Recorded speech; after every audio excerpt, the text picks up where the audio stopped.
నమస్తే, welcome to our channel. ఆంధ్రప్రదేశ్లో గత ప్రభుత్వ హయాంలో ఏదైతే లిక్కర్ స్కామ్ జరిగిందో అది ఢిల్లీలో జరిగినటువంటి లిక్కర్ స్కామ్ కన్నా అతి పెద్దదైన అని చెప్పి లావు శ్రీకృష్ణదేవరాయలు పార్లమెంట్లో ప్రస్తావించడం జరిగింది. మరి నిజంగానే అంత పెద్ద కుంభకోణం ఆంధ్రప్రదేశ్లో జరిగిందా? ఇవన్నీ కూడా తెలుసుకునే ప్రయత్నం చేద్దాం. దీన్ని పూర్తిగా విశ్లేషించడానికి మనతో పాటుగా ఉన్నారు సీనియర్ జర్నలిస్ట్ దుర్గకుమార్ గారు.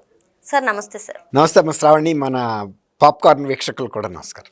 సార్, ఆంధ్రప్రదేశ్లో జరిగినటువంటి అతిపెద్ద కుంభకోణాల్లో ఒకటి లిక్కర్ స్కామ్ సార్. మరి దీని గురించి అయితే మనం కూటమి ప్రభుత్వం అధికారంలోకి వచ్చినప్పటి నుంచి కూడా పలు వార్తలు వస్తూనే ఉన్నాయి. మరి దీనిపైన ప్రభుత్వం కూడా ఇప్పటికే విచారణ జరిపిస్తుంది. ఇదిలా ఉంటే పార్లమెంటులో లావు శ్రీకృష్ణదేవరాయలు గారు ఈ లిక్కర్ స్కామ్ గురించి ప్రస్తావించారు. మరి ఆయన ఒక ఇంట్రెస్టింగ్గా కూడా మాట్లాడారు సార్. ఏదైతే ఢిల్లీలో లిక్కర్ స్కామ్ జరిగిందో అంతకన్నా పెద్ద స్కామ్ ఆంధ్రప్రదేశ్లో జరిగిందని చెప్పి ఆయన చెప్పడం జరిగింది. అదేవిధంగా కొన్ని కీలక వ్యాఖ్యలు కూడా చేశారు. మరి మీరేమంటారు సార్ ఈ అంశం పైన? అవునమ్మా, ఈయన లోక్సభ పక్ష నాయకుడు కూడా తెలుగుదేశం పార్టీ కృష్ణదేవరాయలు గారు. ఆయన అన్నది ఏంటంటే ఢిల్లీ లిక్కర్ స్కామ్ అనేది ఆంధ్రప్రదేశ్లో లిక్కర్ స్కామ్తో పోలిస్తే సముద్రంలో నీటి బొట్టు అని చెప్పాడు. అంటే ఇది ఎంత పెద్ద స్కాము, అది ఎంత చిన్న స్కాము, దాన్ని నేషనల్ లెవెల్లో పెద్ద ఓవర్బ్లో చేసి ముఖ్యమంత్రిని, డిప్యూటీ ముఖ్యమంత్రిని, తెలంగాణ చీఫ్ మినిస్టర్ గారి కూతురు కవిత, వీళ్ళందరినీ చాలామంది అరెస్ట్ చేశారు. అది దాంతో పోలిస్తే నిజంగానే ఆయన చెప్పినట్టు ప్రధానమంత్రి గారు కూడా గతంలో ఎన్నికలప్పుడు 2024 ఎన్నికలు వచ్చినప్పుడు కూడా ఆయన ఆంధ్రప్రదేశ్ లిక్కర్ స్కామ్ను ప్రస్తావిస్తూ ఇది జాతీయ స్థాయి కుంభకోణం అని చెప్పాడు. తర్వాత అంతకుముందు భారతీయ జనతా పార్టీ రాష్ట్ర అధ్యక్షురాలుగా ఆంధ్రప్రదేశ్ పురంధరేశ్వర గారు కూడా ఇక్కడ అన్నీ కూడా నగదు రూపంలోనే జరుగుతున్నాయి, డిజిటల్ పేమెంట్లు జరగట్లేదని చెప్పింది.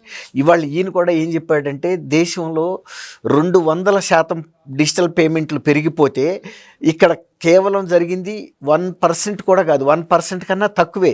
అంటే 0.60% మాత్రమే నాన్ డిజిటల్ రూపంలో జరిగింది. దేశం మొత్తంలో నాన్ డిజిటల్ పేమెంట్స్ 200% పెరిగిందని చెప్పాడు. 1,00,000 కోట్ల నుంచి 200 లక్షల కోట్లకు పెరిగింది.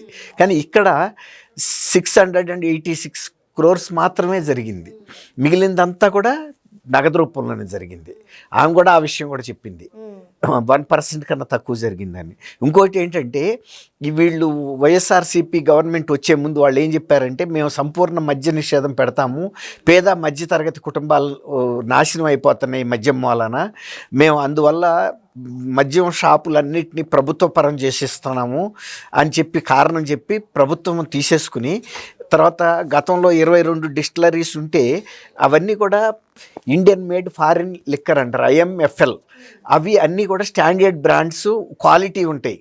అవి కాకుండా మేము ఇంకా మద్యాన్ని తక్కువ ధరకు తీసుకొస్తామని చెప్పి ఇంకొక 26 డిస్టిలరీస్ని వాళ్ళకి సంబంధించిన వ్యక్తులతో పెట్టించి అవి కేవలం నాసి రకం బ్రాండ్లు మాత్రమే వీళ్ళు తయారు చేశారు. ఇక వాళ్ళ ఇష్టం ప్రెసిడెంట్స్ మెడల్ అని, ఎనీ టైమ్ మెడల్ గోల్డ్ అని రకరకాలు వాళ్ళకి ఏ నోటికి ఏది వస్తే అది పెట్టడం, లేబుల్ అతికిచ్చేయటం, వదలటం. ఈ బూమ్ అని బీరు, అప్పుడు ఒకసారి రాకేష్ మాస్టర్ చనిపోయింది కూడా ఇలాంటి బూమ్ బీర్లు తాగే.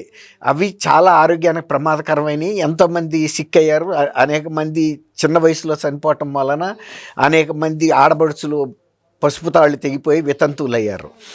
ఇలాగే ఇక్కడ నుంచి 99,000 కోట్ల రూపాయలు అంటే ఆల్మోస్ట్ 1,00,000 కోట్ల రూపాయల వ్యాపారం జరిగితే మద్యం వ్యాపారం, అందులో 18,000 కోట్ల రూపాయల కుంభకోణమే జరిగిందన్నారు. ఇవి కాకుండా ఇంకొక 4,000 కోట్ల రూపాయలు కూడా అదనంగా జరిగి ఇవి విదేశాలకి తరలించారు. ఇందులో ఒక 2,000 కోట్ల రూపాయలని వాళ్ళ బంధువైన Sunil Reddy the infrastructure company ద్వారా దుబాయ్ ఇలాంటి కొన్ని దేశాలకు తరలించినట్టు కూడా రుజువులు దొరికినాయి. తర్వాత ఇవన్నీ కూడా ఒక పథకం ప్రకారం జరిగినాయి. ఈ కుంభకోణాన్ని అసలు దర్యాప్తు చేయాలంటే కూడా ఇవాళ కేంద్ర దర్యాప్తు సంస్థలు కూడా, ఈడీ లాంటి సంస్థలు కూడా పట్టించుకుని ఇందులో చేయాల్సిన అవసరం ఉందని కూడా శ్రీకృష్ణదేవరాయలు గారు అక్కడ చెప్పాడు. తర్వాత మొత్తం ఈ కుంభకోణం అనేది మొత్తం ఈ బాహుబలి, 666, తర్వాత పుష్ప ఇలాంటి సినిమాలు ఎంత కలెక్ట్ చేసినాయో అంతకన్నా ఎక్కువ 16,000 కోట్ల రూపాయల కన్నా కూడా ఎక్కువ జరిగినాయి. అవి 16,000 కోట్లు బిజినెస్ చేసినాయి అని ఒక లెక్క. ఇవి అంతకన్నా ఎక్కువ వచ్చేసింది. అంటే ఎంత భారీ కుంభకోణం అనేది అర్థమవుతుంది. ప్రధానమంత్రి గారు చెప్పిన విషయం కరెక్టే. ఇప్పుడు ఇంతకుముందు బీజేపీ అధ్యక్షురాలుగా ఉండి పురంధరేశ్వర్ గారు ప్రైమ్ మినిస్టర్ దృష్టికి, సుప్రీంకోర్టుకి కూడా లెటర్ రాశారు. తర్వాత ఇక్కడ లిక్కర్ని టెస్టింగ్ కూడా పంపిస్తే అది హ్యూమన్ కన్సంప్షన్, మనుషులు తాగటానికి పనికి రాదని కూడా స్టాండర్డ్ ల్యాబ్స్ నుంచి, చెన్నై నుంచి రిపోర్ట్స్ కూడా వచ్చినాయి. అలాంటి పెద్ద కుంభకోణాన్ని వీళ్ళు వాళ్ళ కూటమి ప్రభుత్వం వచ్చిన తర్వాత మాత్రమే దీని మీద విచారణకు ఆదేశించారు. సిఐడి వాళ్ళు కూడా విచారించారు. అయితే కేంద్ర ఈడీ కూడా తమిళనాడు వెళ్ళి అక్కడ కుంభకోణం, మద్యం కుంభకోణం మీదే 1000 కోట్ల కుంభకోణం అని తేల్చింది. 1000 కోట్లే. అసలు ఆంధ్రప్రదేశ్తో పోలిస్తే అది ఎక్కడ, దాదాపు ఇక్కడ 22,000 కోట్ల రూపాయల కుంభకోణం జరిగింది. మరి ఇంత కుంభకోణం అంటే దానికన్నా 22 రెట్లు ఎక్కువ. అట్లాగే ఢిల్లీతో పోలిస్తే ఆయన అన్నట్టు సముద్రంలో నీటి బట్టే ఢిల్లీది, అది కేవలం 100 కోట్లు అని చెప్తున్నారు. అది ఓన్లీ ఆక్షన్కి సంబంధించి, రీటైల్ షాప్స్కి సంబంధించి. ఇక్కడ వీళ్ళు మొత్తం ప్రభుత్వ ఆధీనంలోకి తీసుకురావటమే కాకుండా డిస్టిలరీస్ కూడా వీళ్ళ ఆధీనంలోనే ఉంచి అక్కడి నుంచి చాలా చీప్ రేట్కి స్టేట్ బేవరేజెస్ కార్పొరేషన్ ద్వారా కొని వీళ్ళు ఇష్టం వచ్చిన రేటుకి అమ్మారు. ఎక్కడా కూడా వాటికి సంబంధించిన లెక్కాపత్రం కూడా లేకుండా చాలా జాగ్రత్త పడ్డారు. ఇట్లాంటి కుంభకోణాన్ని ఇప్పుడు బయటికి తీయాలంటే కేంద్ర సంస్థలు కూడా ఇందులో సహకరించాలి. సార్, ఆయన ఇంకొక ఇంట్రెస్టింగ్గా చెప్పారు, ఇది అంతా కూడా మన మూవీకి ఏ విధంగా అయితే pre production, production, post production వర్క్స్లా చేస్తామో అలాగే ఈ స్కామ్ జరిగింది అన్నారు. సార్ ఏంటి సార్ అసలు ఈ స్కామ్ అనేది? వాళ్ళు ఫస్ట్ అధికారంలోకి వచ్చేటప్పటికే ఈ మద్యం మీద చాలా లెక్కతో వచ్చారు వాళ్ళు. అంటే ఒక అంచనాతో వచ్చారు. తెలుగుదేశం ప్రభుత్వం అనేది ఈ డబ్బు మీద దృష్టి లేదు వాళ్ళకి. ఏదైనా కూడా బేవరేజెస్ కార్పొరేషన్లో మంచి లిక్కర్ సప్లై చేయాలి, తర్వాత రీటైలర్ కొనుక్కునేవాడు కూడా తృప్తిగా తాగాలి. ఇప్పుడు చెబుతున్నారు ఆ మాట. 2019 నుంచి 24 వరకు తాగింది పిచ్చి సారా తాగాము, మాకు డబ్బులు ఎక్కువ పోయినాయి, మాకు సరైన తృప్తి కూడా లేదు, ఇవాళ మంచి లిక్కర్ అయితే దొరుకుతుందని చెప్పారు. అయితే వీళ్ళు ఫస్ట్ ప్రొడక్షన్ అంటే అధికారంలోకి వస్తున్నప్పుడే ఒక ఖచ్చితమైన అంచనాతో వచ్చారు. లిక్కర్ బిజినెస్ని మనం ప్రభుత్వ పరం చేసేసుకోవాలి, అంతే తప్ప వాటిని ప్రైవేట్ షాపులకి పెట్టి బేవరేజెస్ కార్పొరేషన్ ద్వారా హ్యాండ్లింగ్ ఛార్జ్ తీసుకోవటం కాదు, అలాగే మంచి డిస్టిలరీస్ నుంచి మంచి లిక్కర్ని తీసుకోవటం కాదు.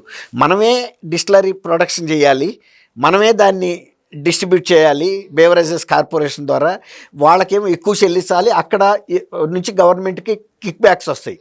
మళ్ళీ ఇక్కడ రేటు పెంచుతారు, ఇక్కడ కిక్ బ్యాక్స్ వస్తాయి బేవరేజ్ కార్పొరేషన్ ద్వారా. మళ్ళీ రిటైలర్ దగ్గరికి వెళ్ళి అమ్మేటప్పటికి ఇంకా ఎక్కువ రేటుకి అమ్ముతారు.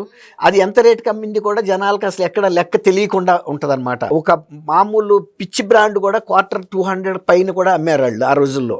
దాని వల్లనే చాలామంది వాళ్ళ ఉండవల్లి అరుణ్ కుమార్ లాంటి, జగన్మోహన్ రెడ్డి శ్రేయోభిలాషులు, తర్వాత కాసు అతని పేరు మహేష్ రెడ్డి, వీళ్ళందరూ కూడా చెప్పారు మా లిక్కర్ విధానమే మమ్మల్ని ప్రభుత్వంలో ఓడిపోయేలాగా చేసిందని. అంత దోపిడీ జరిగింది. అదనమాట వాళ్ళు చెప్పింది ఏంటంటే pre production, post production, distribution, ఇవన్నీ కూడా చెప్పిన సినిమా టెర్మినాలజీలో. అంటే మనమే ప్రొడక్షన్ చేస్తాం, మనమే డిస్ట్రిబ్యూట్ చేస్తాం, మనమే ఎగ్జిబిట్ చేస్తాం. 3 స్టేజీల్లోనూ జగన్మోహన్ రెడ్డి యంత్రాంగమే ఉంటుంది, అంతే తప్ప ప్రభుత్వంలోకి వెళ్ళేది ఉండదు. అందువల్ల ఈ మొత్తం ప్రాఫిట్స్ అన్నీ సైఫన్ అయినాయి, ప్రైవేటు చేతుల్లోకి వెళ్ళిపోయినాయి. ఈ కుంభకోణాన్ని కనుక ఇవాళ కనుక ఖచ్చితంగా కనుక ఎంక్వైరీ చేస్తే చాలా పెద్ద పెద్ద తలకాయలు పడిపోతాయి. ఇప్పుడు ఆయన ఇంకోటి కూడా చెప్పాడు, 4 ఏళ్ళు ఉండగా కూడా ఇక్కడ రాజ్యసభ నుంచి ఒక పెద్ద మనిషి రాజీనామా చేసి వెళ్ళిపోయాడు. ఈ కుంభకోణంలో రేపు రాబోయే ఫలితాలని దృష్టిలో పెట్టుకుని ఆయన పక్కకు తప్పుకుని రాజకీయాల నుంచి వైదొలుగుతున్నట్టు ప్రకటించాడని పరోక్షంగా విజయసాయిరెడ్డి పేరు కూడా చెప్పాడు. అంటే విజయసాయిరెడ్డి వాళ్ళ అల్లుడు శరత్చంద్రారెడ్డి వీళ్ళందరికీ ఈ డిస్టిలరీస్లో పాత్ర ఉంది. మొత్తం చైన్లోనే పాత్ర ఉంది వాళ్ళకి. అందువల్లే ఈ మిథున్ రెడ్డి విషయం కూడా, ఇప్పుడు పెద్దిరెడ్డి రామచంద్రారెడ్డి కుమారుడు అతను కూడా లోక్సభలో ఉన్నాడు. ఆ రాజ్యసభ విజయసాయిరెడ్డి గురించి ఈయన కృష్ణదేవరాయలు గారు ప్రస్తావించిన అంశం. కాబట్టి ఇది ప్రభుత్వం పూర్తిగా ఇన్వాల్వ్ అయ్యి మొత్తం దారి దోపిడీలాగా చేసుకున్న స్కాముల్లో ఇది కూడా ఒకటి, ఇసుకలాగానే.